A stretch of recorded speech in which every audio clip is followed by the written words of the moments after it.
Okay, good to go. So you can see the circuit diagram on the screen, and that's the circuit diagram for what's in this box.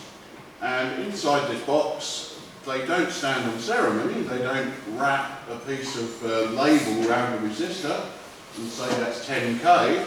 You've got to work that out for yourself. How do you do that? Well, there's a resistor chart over there that tells you how to do that. The other way you can do it is you can use the measuring equipment on the desk, so you can measure resistance, you can measure capacitance and all the rest of it.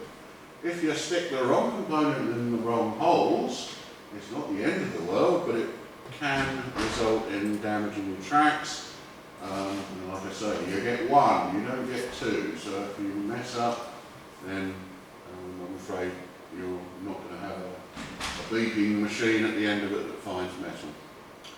Okay, so the printed circuit board is made up in there. What you've got to do for that assignment 1 is you're going to take that circuit diagram that's on the web page and on the board at the moment, and you're going to build your own printed circuit board. Now, I can imagine some of you might think, well, actually there's a good one in here, I'll just copy it. That'd be a pretty hard thing to do, I think, to get all the pads and everything in the same place. And also, I don't think this is a particularly good shaped printed circuit board for a metal detector. I could imagine a longer, thinner device, and maybe with something that's a bit shaped more like the hand might be more useful.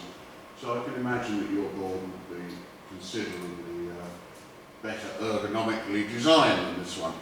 Okay, so today's format, you can't all get in the soldering room, although past experience has taught us that as soon as we say, come and get one of these boxes, there's an enormous great fight and punch up as everyone runs out and pushes everyone out of the way to get their electronic kit, and then they all run into the soldering room and start soldering. You don't need to be like that at all, so you'll probably find you get a bit bored after about an hour of straining your eyes trying to solder things in, and you're just as likely to come back out again and start designing your assignment. So multitasking is the way forward on this. You don't have to finish this circuit today. The actual real implementation is just a nice little touch, and you can, if you want in your report, you can document your testing of it and that kind of stuff. But making it is for fun, okay? It's the printed circuit board design that we're interested in here.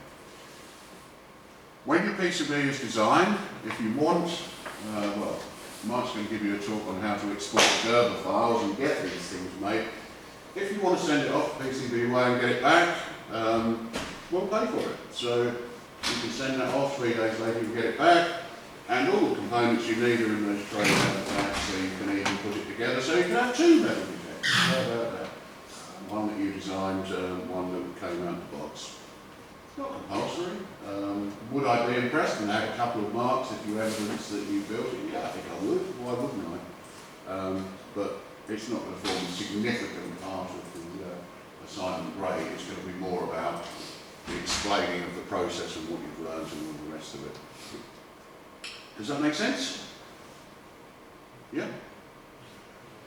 Okay, now before the free-for-all, as I like to call it, you want to give your service mount talk? You want a PCB talk? I want a PCB talk.